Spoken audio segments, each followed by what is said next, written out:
تو میں آپ سے یہ پوچھنا چاہتا ہوں، یہ تو انسان ہے، انسان کے اندر ایموشنز پائے جاتے ہیں، ہے نا، انسان کے اندر جذبات پائے جاتے ہیں بھئی۔ یقینی طور پہ آپ اگر کسی سے محبت کرتے ہیں، اگر آپ کسی کو اپنا سمجھتے ہیں، کسی سے محبت کرتے ہیں، تو جس سے محبت کرتے ہیں اس کے اپنوں سے بھی محبت کرتے ہیں۔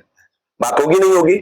مطلب یہ ایک عجیب غریب بات ہوگی کہ انسان آپ جو ہے مجھ سے تو محبت کرتے ہو، میرے بچوں سے محبت نہ کرتے ہو، میرے نواسوں سے محبت نہ کریں، میرے پوتوں سے محبت نہ کریں۔ اگر آپ واقعی سچی محبت آپ کے دل میں پائی جاتی ہے، سچی محبت آپ کے دل میں ہے، تو اس کا تقاضا کیا ہے؟ اس کا تقاضا یہ ہے کہ اگر آپ مجھ سے محبت کرتے ہیں تو میرا نواسا آئے گا، آپ اس سے بھی محبت کریں گے، ہے نا، میرا پوتا آئے گا، آپ اس سے بھی محبت کریں گے۔ تو یہ سب سے پہلے مجھے پتا ہونا چاہیے کہ امام حسین ہے کون؟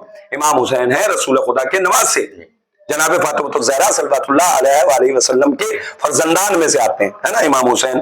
تو امام حسین کون؟ امام حسین، اب اگر آپ انہیں سمجھنا چاہیں تو پھر آپ یہ سمجھیں کہ انہیں رسول خدا کو محبت کتنی تھی۔ جب تک آپ یہ رشتہ نہیں سمجھ پائیں گے نا، تب تک آپ محرم کی عظمت کو نہیں سمجھ پائیں گے صاحب، ہے نا۔ پہلے تو مجھے یہ سمجھنا پڑے گا نا کہ بھائی کتنی محبت کرتی تھی۔ اب محبت کی انتہا یہ تھی کہ اگر نماز کے درمیان بھی امام حسین رسول خدا کی پشت پہ آ گئے ہیں تو انہوں نے سجدے کے ذکر کو طول دے دیا، 70 مرتبہ کہا۔ اب بتائیے کہ اس شخصیت کی کتنی عظمت ہوگی؟ آپ نے غور کیا؟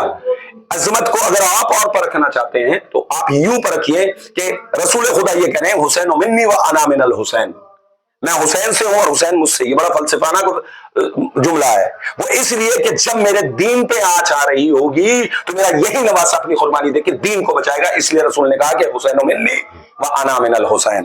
آپ نے غور کیا؟ یہ نواسا بچائے گا۔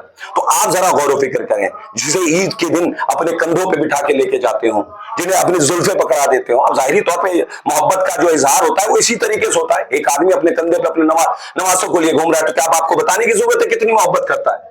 آپ غور کریں، آپ اپنے بچے کو کندھے پہ بٹھا کے گھوم رہے ہیں تو کیا زمانہ سمجھ نہیں سکتا کہ آپ لوگ کہیں گے ارے بھائی بڑی محبت کرتے ہیں اس والے بیٹے سے؟ کرتے ہیں نہیں کرتے ہیں؟ تو پہلے دیکھیے امام حسین کا کوئی وجود نہیں اگر رسول کا وجود نہیں، پہلی بات، اور رسول کا بھی کوئی وجود نہیں اگر رسول خدا کا بھی کوئی وجود نہیں اگر خدا نہیں۔ خدا کی وجہ سے ہم رسول کی عزت کرتے ہیں اور رسول کی وجہ سے امام حسن اور امام حسین کی محبت کرتے ہیں۔ ان کے نواسے کو کربلا کے میدان میں 3 شب و روز کا بھوکا پیاسا شہید کر دیا گیا۔ انشاءاللہ یہ میں بتاؤں گا کہ وہ شہادت کیوں ہوئی تھی، کیسے ہوئی تھی، انشاءاللہ یہ دوسرے پروگرام میں انشاءاللہ آپ کی خدمت میں حاضر کروں گا۔ اس لیے تمام امت مسلمہ کو جو بھی رسول سے عشق کرتا ہے اس کے اوپر واجب ہے، اس کے اوپر لازم ہے کہ وہ اپنی محبت کا اظہار اس ڈھنگ سے کرے کہ جب رسول کے گھر میں غم ہو تو غم منائے، جب خوشی ہو تو خوشی منائے۔ اگر ان کے گھر میں آج غم ہے تو ہمیں سب کو مل کے غم منانا چاہیے، اور میں کہتا ہوں منانا چاہیے نہیں، مناتی بھی ہے، کیونکہ ہر آدمی کے غم منانے کے انداز الگ ہوتے ہیں۔ ہر بچہ جب گریا کرتا ہے تو ایک طریقے سے نہیں کرتا، کوئی آنسو پی کے گریا کرتا ہے، کوئی آنسو دکھا کے گریا کرتا ہے، کوئی آواز بلند کر کے گریا کرتا ہے۔ تو میرا ماننا یہ ہے کہ پوری ملت مسلمہ ہی نہیں بلکہ جہاں جہاں پر بھی انسانیت کا دل دھڑکتا ہے ہر اس آدمی کے دل کے اندر امام حسین کا غم پایا جائے گا، اور وہ امام حسین کے غم والے دن اپنے آپ کو غمزدہ دکھانے کی کوشش کرے گا۔ السلام علیکم ورحمۃ اللہ۔ ایک آخری سوال ہے، تو زیادہ سمے نہ لے کے آپ کا، تو لاکھوں لوگ دیکھ رہے ہیں آپ کو، کتنے سمے کا مہینہ ہوتا ہے محرم کا؟ دیکھیے محرم کا، دیکھیے جیسے آپ نے کہا محرم ایک مہینے کا نام ہے، یہ محترم مہینہ ہے نا، جس سے اسلام کا آغاز ہوتا ہے، آپ اس کو مانتے ہیں، لیکن ہم سمجھتے ہیں کہ ہمارے لیے کسی بھی چیز کا آغاز رسول کے خوشی سے، دیکھیے رسول کی اگر میرے یہاں خوشی ہے، رسول کے یہاں غم ہے، تو مجھے اپنی خوشی کو قربان کرنا پڑے گا، ان کے غم میں شریک ہونا پڑے گا، ورنہ پھر رسول کس بات کے رسول؟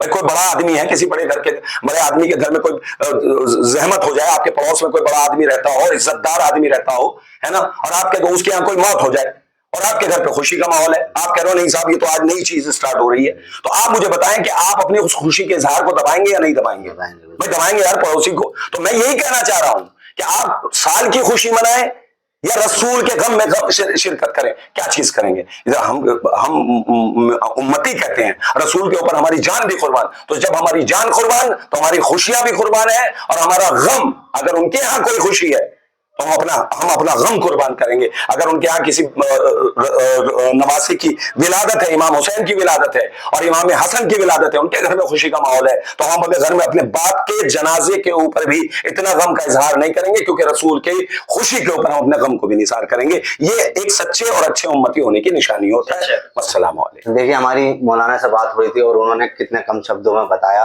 حقیقت یہ ہے کچھ لوگوں کو محرم کے بارے میں نہیں پتا، حقیقت کوئی تہوار کی طرح مبارکباد دے رہا ہے, نیتا گری کر رہا ہے, لیکن حقیقت میں بیان کری ہے مولانا نے, بات کیا ہے اور کیا سمجھنی چاہیے. کیونکہ درشکوں میری آپ سے اپیل یہ ہے, محرم کا ہر انسان انتظار تو کرتا ہے, اور مبارکباد بھی وال پیپر دوارا دی جا رہی تھی, بالکل غلط ہے. اور میں یہ اپیل کرنا چاہتا ہوں اس ویڈیو کے مادھیم سے کہ حقیقت یہ ہے, یہ غم کا ماحول ہے, اور غم کے ماحول کے طریقے سے ہی اس کو بنایا جائے, مطلب رکھا جائے, تاکہ یہ ویڈیو بھی شیئر کی جائے, تاکہ ہر درشک کو پتہ رہے کہ محرم کیا ہے.